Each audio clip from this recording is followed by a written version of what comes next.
大家好，欢迎来到我的频道塔罗的地狱，我是 Nico 啊。那我们今天要占卜的课题是关于你们未来人生10年的命运的剧本和走向，每一年你们会发生怎样的转变？那在我们面前呢，有3组牌，从左到右分别是第一组牌、第二组牌、第三组牌，大家可以根据自己的直觉选择和你们连接最紧密的一组牌。稍后的话，我会做出一个解读。那么大家在选牌的过程当中，可以在弹幕上打出领取好运来领取你们的专属好运。好，那我们现在可以开始选牌了。大家好，欢迎来到第一组牌。那么第一组牌里边呢，这10张牌每一张代表的都是每一年，每一张牌每一年用一张牌来总结。首先呢，2023年啊，对于你们来说呢，它是看起来有一点沉重啊，抽丝剥茧的一年，有一点像是什么呢？病来如山倒，病去如抽丝。可能说很多问题在2022年集中爆发，然后2023年你们会把这些集中爆发的问题一件又一件的解决掉。所以说2022年年底可能会发生一件事情让你们彻底崩溃啊，有一件事情会成为压垮骆驼的最后一根稻草，你们承受了不是一般人能够承受的压力和重任。所以说在一整个就是未来的10年发展当中，2023年一开始啊就是一个地狱难度啊，可能是未来10年当中最艰难的一年。生活的压力、工作的失意、学业的压力，爱的惶惶不可终日啊！但是只要你们能够挺过来，你们的人生就能够豁然开朗。挺不过来的话呢，时间也会教给你们如何与他们握手言和。所以我觉得2023年呢，你们要做的就是回归到一种具体的生活当中啊，把你们身上的这些宝剑一把一把的拔出来啊，有一种病来如山倒，病去如抽丝的感觉。虽然说很沉重啊，它会是你们10年当中的第一年，也是最重要的一年。就是你们在2023年会为未来接下来的9年打下一个基础，清理过去的业力、负债，包括身体健康问题，之前遗留的所有问题都会在2023年得到解决。只有在把这些问题在2023年全部都解决掉啊，接下来的9年你们才能够迎来一个高速的发展。只有这样，你们才能够在2024年到来的时候呢，做出一个真正属于自己的选择啊。2024年，它是你们接下来10年当中的一个人生的分岔路口。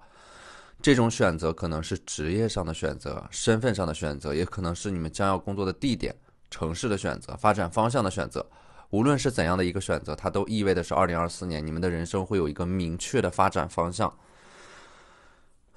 还有一种呢，就是2024年你们会保留这种人生的可能性啊，你们可能会同时的朝着2个不同的方向去发展自己啊。但是无论怎么选择，在那个千千万万的选择里边，你们都会选择那个你们认为值得的事情。你们可能干得很漂亮，也可能搞得一塌糊涂，但是没有关系。最重要的是，你们的这个选择是你们自己做出的，你们认为值得的。重要的是，你们为之努力过，并且问心无愧，没有任何的遗憾。所以说2024年它一定会有很多的选择摆在你们面前，你们要做的就是勇敢大胆的去做出符合你们内心当中那个指引的选择。重要的就是不要给自己留下任何的遗憾，一定要去做那些你们认为值得的事情啊，你们认为正确的事情，不管周围的人怎么说，你们都要勇敢的去做。2024年它是需要一些勇气的，需要一些韧性、倔强，需要坚守一意孤行，需要一个人踏上一个逆流而上的道路。然后2025年呢，会有一个高塔从高处坠落啊。这个高塔它其实象征的是一种稳定的东西或者说组织。从高处坠落的话，2025年你们可能会主动的告别一种稳定的能量，去进行一个自我重建。2025年会摆脱一种束缚你们的牢笼，选择自由的人生。所以说2025年会经历一个欲扬先抑、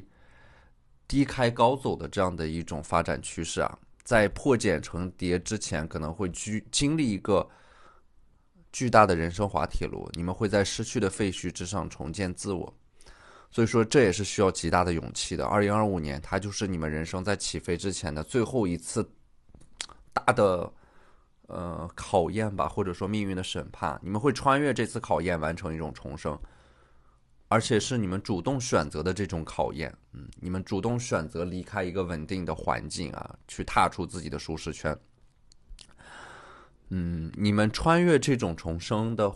就是穿越这次考验，完成一种重生，就如同破茧成蝶那样鼓励和鼓舞人心啊！经过这一次蜕变以后，你们整体的生命能量会上升到一个新的维度。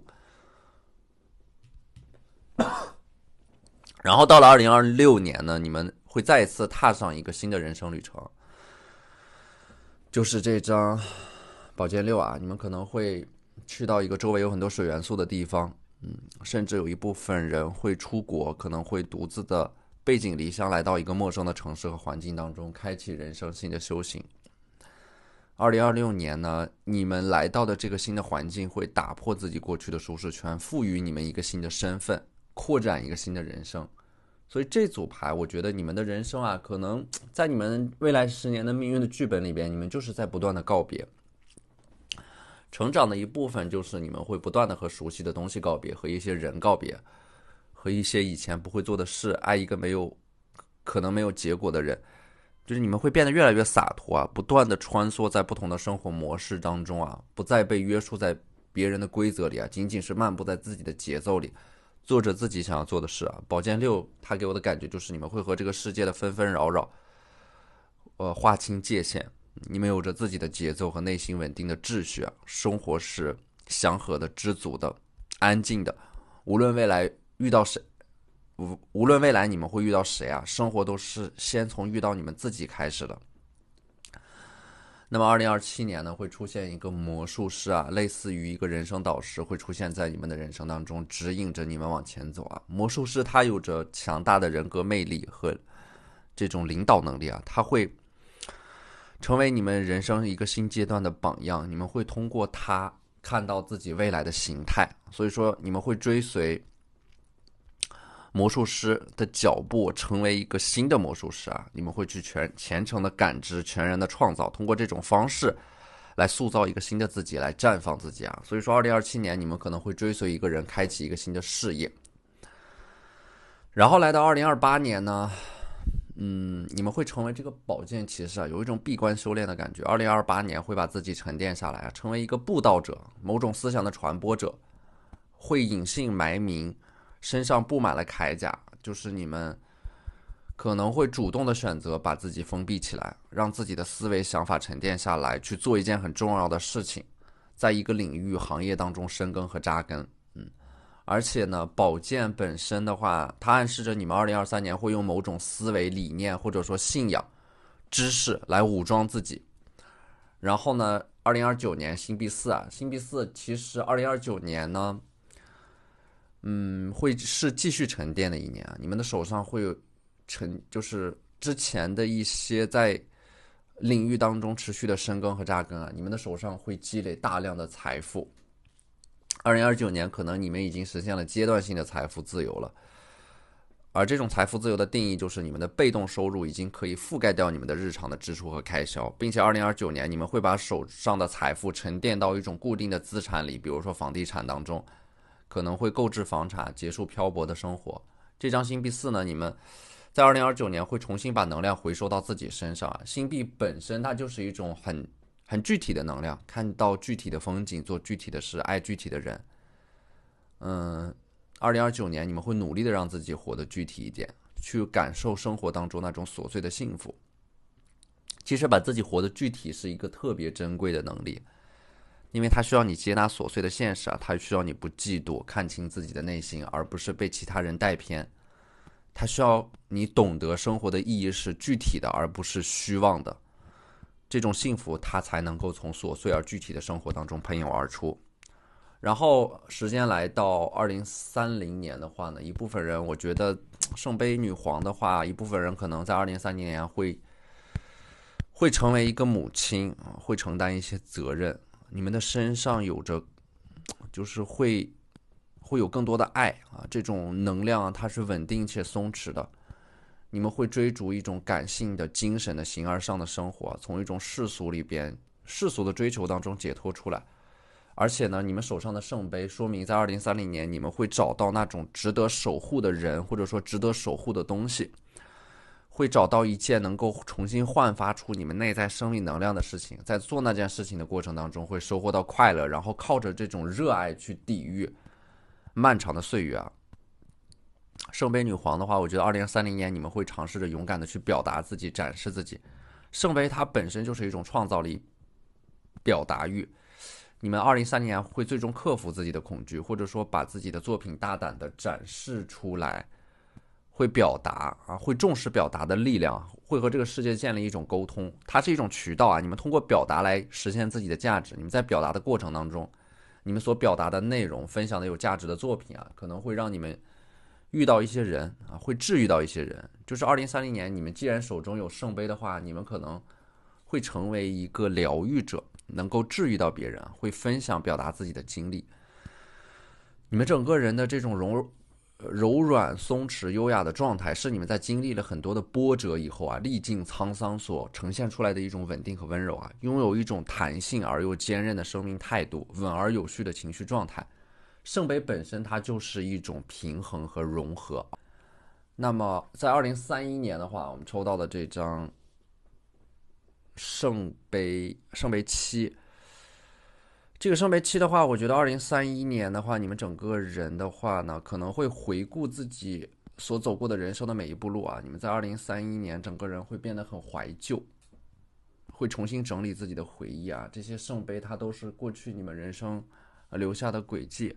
所以2031年你们会有一个复盘修整，它是留白的一年。你们会从过去的7个圣杯当中提取出你们成长的轨迹。通过回顾过去看到未来，会摘下一个面具，丢掉你们一直以来所扮演的那个角色，回归到一种本我的状态当中啊，不对自己撒谎，没有任何的掩饰。然后就是10年当中的最后一年，就是2032年啊，居高临下。2032年你们会成为一个站在高处的人啊，站在一个可望而不可及的位置上。如果说有人在走仕途的话呢，2032年你们会在事业上面来到一个顶峰。这张牌暗示着在2032年的话，在大公司工作的人会成为高管、决策者、管理者、领导者。如果是修行的人会悟到啊，精神境界一骑绝尘啊。2032年它会是你们人生一个阶段性的高点、高光时刻啊。2032年会是你们整个人生的精华。所以要注意，在2032年的时候，当你们实现了某种梦想的时候啊，不要在那个位置上驻留太久啊。有的时候激流勇退反而是未尝不是一个好的选择。就是当你们在2032年收获到了无数的赞美、荣誉和掌声之后，不要留恋那个位置啊，因为凡事水满则溢，月满则亏，事物发展到极点就会由盛转衰。所以2032年它既是你们人生的高光时刻，它也会是你们人生激流勇退的一年。你们在经历了2032年的这样的一种人生高光之后，你们会重新选择回归到一种平淡的、具体的、安稳的生活当中。这10年它是跌宕起伏的10年，同时也是值得纪念的、值得回忆的、值得记录的10年啊！你们在这10年当中会看到很多泥泞和不堪，但是你们依然还是会有勇气去选择那种真挚与执着。在命运的大的洪流当中啊，你们在这10年里都会抓住属于自己的机会去实现自己的梦想。当你回首往事，你们就会发现，那些奋斗的岁月将是你们一生的精华。好，那这就是我们这期视频的全部内容了。非常感谢大家的收看。如果你觉得我的视频对你们有帮助的话，可以在我的视频下方留言点赞，或者你们的支持就是我最大的动力。那我们下期视频再见，拜拜。大家好，欢迎来到第2组牌。那么接下来的10张牌呢，每一张都代表的是每一年会发生的一件重大的事情，标志性的事情。从这10件事情或者说10张牌里边，你们就能够看到未来10年的大致走向。第一张牌是正义牌啊。2023年对于一部分人来说，你们可能会通过一个考试拿到 offer 证书，成功上岸。正义牌呢，它其实你们内心当中一定是有着一个巨大的焦虑，或者说问题能够在2023年得到解决的。正义牌就是说2023年你们会在社会上得到一个新的合法的、得到认可的、受人尊敬的身份。而且呢，这个正义的话呢，2023年你们会可能说会签署一些很重要的文件啊，这些文件能够决定你们未来的人生走向和发展。你们的每一份耕耘和努力都会在2023年得到回报啊！因为牌面当中的这个人啊，他是拿着一杆秤的，他就是一种因果链条，它是一种等价交换。你们会拿到一个属于你们自己的结果。那么，如果你们对于那件事情付出了自己的努力，如果你们是足够真诚的。而且呢，这张正义牌它也暗示着，它有一种回归平衡的暗示，就是你们之前在某段关系或者说工作当中啊，如果你们受到了不公正的对待，你们的付出让你们没有得到应有的回报，那么2023年命运会为你们修正这种不公平的机制，会出现一些机会，或者说给到你们一些在你们当下环境之外的一些资源，能够推动你们的发展。就是万事万物都会回归到平衡。如果之前你们是处在一种失衡的状态，那么2023年会重新回归到平衡，会为你们未来的10年发展开一个好头。然后2024年的话，我们抽到的这张圣杯骑士啊，24年你们会遇到一个人拿着圣杯很优雅的向你们走来。2024年可能会有很强的水象能量啊，会遇到很多水象星座的人，巨蟹、天蝎或者说双鱼。圣杯这个人手里拿着圣杯会向你们发出一个邀请。2024年你们可能会和一个水象特质的桃花有着很频繁的沟通交流，这个人的身上有一种很温柔的气场，会有一个人能够疗愈到你们，给到你们很多的情绪价值。这个人的身份呢，可能会是一个心理咨询师，某个领域当中的导师、学者、作家、艺术家等等等等，因为他们整个人是有着一种光环，一种很疗愈、很治愈的能量。这个人会在你们2024年的发展里边扮演一个很关键的角色啊！你们自身的这种焦虑和危机感可能会因为他的到来而得到极大的缓解啊。所以说，我觉得2024年一个很有标志性的事件，就是你们会和这个人产生一种深度的灵魂层面的连接。在建立连接的过程当中，你们的灵魂会得到慰藉啊，因为在这个过程当中，你们会得到巨大的快乐和满足感。你们和这个圣杯骑士建立的关系呢，它很像爱情，但可能又不完全是爱情，可能在一个模糊的地带里。你们两个个体即使是建立了这种深度的连接，但是依然能够保持各自的独立性和完整性。你们依然会用自己各自的方式去生长。所以说，这个人在2024年出现，会激发你们内在的生命能量啊，会让你们用一种意想不到的方式去绽放你们自己。2025年的话呢，这张死亡牌啊，你们会做某件事情，它会有一个巨大的波动啊，死亡的逆位，可能会体验到一种像坐过山车一样的感觉，在跌入谷底之后强势反弹，或者说与死亡擦肩而过啊，某件事情会有一个巨大的峰回路转，而且它是在短短的1年之内发生的，它会让你们感叹命运剧本的精妙安排，会在失而复得的这样的一种喜悦当中得到巨大的成长。所以说这张死亡牌啊，死亡的逆位，我觉得2025年一件值得铭记的事情就是，你们以为你们在2025年会失去一样很重要的东西，但是最后发现是虚惊一场，因为你们最后又会失而复得，这个时候你们就会放下很多的执念。2025年你们的心态会发生一个极大的转变，会以一种更加平和的心态去看待生命啊，不再那么斤斤计较自己的得失，可能会在经历一个巨大的得失以后，回归到一种内心当中的平和安稳，回归到一种日复一日的生活，让你们懂得珍惜当下，懂得珍惜你们所拥有的一切。这张圣杯6呢，我觉得2026年啊，你们会得到一个礼物啊，这个礼物可能是会继承一笔财产，它也象征的是一种身份的过渡啊，会有人从这个一个位置上退下来，然后你们会顶上去。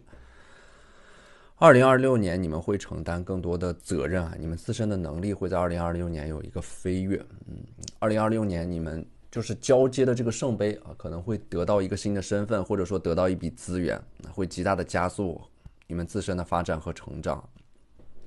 他可能是你们身边的一个对你们极为信任的人完成的最后的托举。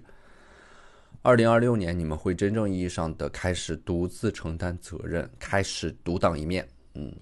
圣杯6的这个另一个解读角度呢，就是牌面当中的2个人都是你们自己啊。2026年你们会遇到一个更好的自己。2026年发生的一些事情啊，它就会像一面镜子一样，你们能够通过这些事情看到一个你们身上的另一种还没有被释放出来的潜力，可能会主动的去承接一些大的挑战。你们会在就是完成这件事情的过程当中，找回你们的自信，看到一个更好的自己啊。在这个过程当中，你们会自己成全自己。这张牌象征的是你们的内在会在2026年完成一个完整的自我接纳，能够坦然的面对自己，大大方方的肯定自己啊，不会因为外界的评价而动摇。时间来到2027年，你们会成为这个圣杯女皇。2027年应该是会从一个巨大的束缚2027年你们应该是会从一个巨大的束缚和枷锁当中解脱出来，整个人会在一个新的环境当中。圣杯的能量就是你们在2027年会活得很任性很随意，会不计代价和成本的换一个环境生活，远离那些消耗你们的人和事，为自己而活。2027年还有一件很重要的事情，就是你们手中的圣杯啊，你们会找到你们爱的人和爱你们的人啊。这个圣杯它也是一种流动的爱意，会找到一个值得你们去守护的人。可能说2027年啊，有人会成为一个母亲、养育者、照料者，照顾和养育的比例会在你们人生当中显著的上升。然后2028年圣杯7啊，这一年你们又会来到一个人生的十字路口，面临很多的选择，因为有不同的圣杯摆在你们的面前，就是你们生活当中的可能性会一下子变得丰盛起来。有可能是2028年你们会遇到很多形形色色的人，会看到不同的生活模式，会体验不同的生活。你们整个人在2028年对于生命的体验和感知会再一次的有一个极大的扩张。然后时间来到2029年啊，月亮牌。那2029年你们会发现自己的潜意识深处所隐藏的一种未被觉察到的能量，会让你们它会在2029年突然的被释放出来。2029年它是一个灵感创意涌现的一年，你们可以理解成为是2029年你们会突然的开悟，你们自身的灵性智慧在2029年会有一个大爆发，会经历一种生命的觉醒、开悟啊，觉察到很多你们之前没有觉察到的错误啊。这种意识的觉醒会让你们突破内在的限制和恐惧，将自我从潜意识当中解救出来。2029年一定会有一个巨大的释放，去让你们做那些你们想做又不敢做的事情，体验一些你们未曾体验过的生活。一部分人可能会正式的去做一些和灵性、占卜、神秘学相关的事情。2029年，你们甚至可以隐约的看到自己未来的命运，看到自己未来命运的剧本。2029年的话，如果抽到这组牌有艺术工作者的话，2029年其实它是适合创作的一年，会有很多优秀的作品、剧本、绘画还有音乐作品诞生。而且呢，你们会把自己的想法和思维记录下来，然后来到2030年。星币2，你们可能整个人啊，在2030年就是在2种不同的身份之间来回的切换，在2个不同的地方来回的奔波。你们手上的2颗星币啊，你们2030年的人生会被加速啊，就好像是以双倍的速度在往前走的。2030年你们会再一次的找到一种平衡。这种平衡就好像是平衡好你们身体内多种截然相反的力量，一种能量是极致的自我驯服，而另一种呢是极致的绝对的不被驯服。你们的生命在2种极端之间来回的摇摆。2030年是回归平衡的一年，你们会在2030年达到一种微妙的平衡，在不断的突破自己、打破自己舒适圈的过程里边重新找回到一种平衡感和节奏感。然后2031年我们抽到的这张世界牌啊，这个世界牌呢，2031年你们的格局会被打开，可能有一部分人会出国，生意会得到一个极大的扩张啊，会涉及到一些跨境电商、跨境贸易、跨国的合作，会接触到一些来自于其他世界不同的人，你们的世界观会有一个极大的扩张，会和来自于不同的国家、不同文化、不同地域的人有一个深度的沟通和协作。你们对于生命的理解会提升到一个新的维度里边啊！这张世界呢，2031年对于你们来说呢是行万里路的一年，你们会去到不同的地方，深入的探索新的文化，会有很多走动的能量啊，会认识到很多来自于不同领域、不同世界的朋友。有一部分人2031年可能会真正意义上的开启一个环球旅行啊，去世界各地探索、发现、记录，通过这种方式赋予你们生命最大的意义和价值。你们整个人也会变得无比包容啊，因为你们看到了不同的人、不同的生活、不同的文化，你们对于生命的理解会上升到一个新的层次和高度。那么最后一张牌呢，2032年啊，圣杯1啊，它直接给到的就是一个圣杯1。我觉得2032年你们会有一种很强烈的想要去分享的这种意识。你们会跟着自己的感受走，把自己的思维、想法有价值的东西分享出来啊。这个圣杯它是一种很强烈的利他主义和利他精神，你们会响应你们内心当中的某种召唤，会让自己在2032年重新让自己的能量流动起来。通过分享这种有意义、有价值、有理想的作品啊，你们会和这个世界建立一种全新的沟通和交流的方式。当你们把这种能量重新流动起来的时候啊，它甚至远胜于你们之前含而不发的能量。就是说，你们要学会在2032年表达自己、分享自己、创造一个新的自己。2032年，你们整个人的状态就是会明确的爱、直接的厌恶、真诚的喜欢啊。圣杯一呢，它是一种能够有勇气站在太阳下坦荡大声无愧的称赞自己啊，你们会走入到人群当中去啊，去共享这种情绪张力，进而形成一种动力。它是一种收放自如的状态啊，从心所欲而不逾矩，会包容一切，理解一切，接纳一切。你们会在2032年收获到一种圆满的人际关系。你们会通过分享这种快乐、兴趣、理解知识、幽默和悲伤的过程当中，你们分享的就是一切有生命力的东西啊。圣杯它一定是有关于分享的。你们通过给予丰富了他人，提高了自己生命感的同时，也提高了对方的生命感。所以说，我觉得在这样的一个过程当中啊，给予并不是为了得到，而是在给予的过程当中，这种行为它会诞生新的力量。在这样的一种过程当中啊，给予的人和得到的人都会心存喜悦。我觉得在你们未来的10年啊，你们实现自己的方式一定是要把自己毫无保留的分享出去，而不是像过去那样封闭自己，大胆的展示你们自己。你们会对自己的生命充满了无限的自信。在这个过程当中，你们才能够看到生命更多的美好，体验到更多的生命在此时此刻绽放的能量。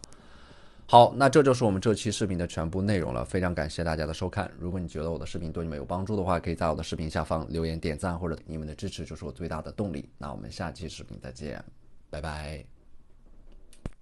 大家好，欢迎来到第3组牌啊。那么这组占卜当中的每一张牌都是你们未来每一年的这样的一个会发生的一个里程碑式的事件，或者说大体的走势。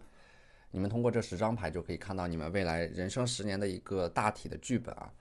首先2023年的话，圣杯一啊，你们可能会投入自己所有的时间精力，去全力以赴的把一件事情做好。圣杯一代表的是你们做的这件事情会对你们有极大的消耗，但是你们会用自己发出的光照亮自己未来人生的路啊。而且呢，2023年还有一件很重要的事情，就是你们会离开一个让你们产生精神内耗的人或者说环境。这个圣杯一呢，它也有一种暗示，就是你们现在所处的环境对你们有着极大的消耗啊，或者说一种精神内耗吧。这张牌暗示着一种及时止损啊，远离一切没有回馈的人和事。2023年，其实你们精神内耗的本质啊，我觉得还是在你们努力的在寻找一种人生的出口和可能性，希望自己能够做得更好一点。所以2023年给到你们的建议就是远离精神内耗，把你们真正的时间精力都灌注在行动、生产和创造上，寻找并建立自己的内在价值，抓大放小，做当下对你们来说最重要的事情。所以说第2张牌2024年，你们会像一棵树一样，持续的在一个领域当中生根扎根，就是它是一种持续不断的去积累一些能够积累的生产资料或者说资源。说到这组牌的一部分人可能会在2024年啊，选择在一个城市当中定居买房，建立自己的人际关系网，开始自己的事业或者说家庭生活。2024年你们要重新开始审视自己啊，你们是一个怎样的人，有过怎样的经历和经验，懂得哪些技能，在哪些领域可以深耕，你们现在的爱好可能会成为未来的工作。所以说我觉得2024年呢，你们的思维会产生一个根本性的变化，你们不会再用我在哪里上班，在哪个公司工作来定义自己，而是用我有什么能力，我在哪些方面可以帮到别人，同时获取收益来作为自己的标签。所以说2024年你们的事业会开启一个新的阶段，你们会在一个领域当中找到自己真正的价值啊。这张牌其实也暗示着2024年有一部分人会找到一个非常稳定的工作，类似于事业编制，考上公务员这种能干一辈子的工作啊，你们才能够在一个领域当中，或者说在一个城市定居生根和扎根。那么第3张牌呢，宝剑二啊，宝剑二的话，2025年你们的手上有2个面具，就是说你们会同时在2025年具有2个不同的身份。2025年你们会完成一件人生大事，完成一种身份的转变，会进入到家庭当中，会成为妻子或者说丈夫。可能说你们在工作上面呢也会开启一个副业，因为你们有这2个不同的面具啊，可能会有着双重身份啊。这2个身份它并不是互相独立的，一个身份会对另一个身份产生一个积极的影响啊。可以理解成为是2025年你们会摆脱一个你们不喜欢的身份或者说标签，完成一个潇洒的转身。然后来到2026年的话呢，你们的人生会有一个阶段性的谢幕啊，会开启人生新的旅途和征程，可能会告别原来的工作环境，进入到一个新的部门、新的公司、新的平台。2026年的工作其实呢，它可能需要你们自身具备一定的表演属性啊，会有很多的演讲啊、工作报告啊，你们的职业事业影响力会进一步的提升，会有更多的人关注到你们。2026年，如果说你们把自己想象成是一个演员的话，你们可能会经历一种类似于一夜爆红的这种人生高光时刻，然后来到2027年啊，就是你们在经历了2026年的这样的一种突破式的大爆发啊，事业大爆发之后，最难能可贵的一点就是2027年你们反而会选择激流勇退啊，因为你们会觉得，当你们一夜爆红以后啊，你们整个人的根基能量是不扎实的、不稳定的，你们的这种激流勇退会选择再一次的沉淀自己，可能会去接受更高等的教育啊，就是让自己沉下心来继续去学习啊，摄入一些新的知识。你们对于生命还有人生的追求都会升华。一部分人可能会在2027年出国留学，放下自己所拥有的一切，然后从头来过。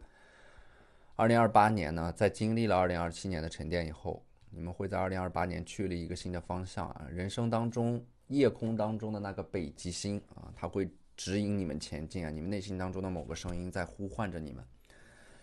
你们会在一次次真实的连接、碰撞和伟大的思考当中成为你们自己，因为你们不想沦为芸芸众生，所以说你们不会再对自己散漫，会再一次的投身到一件伟大的事业当中啊，并且可能会连夜的前往一个地方，追寻一个新的目标。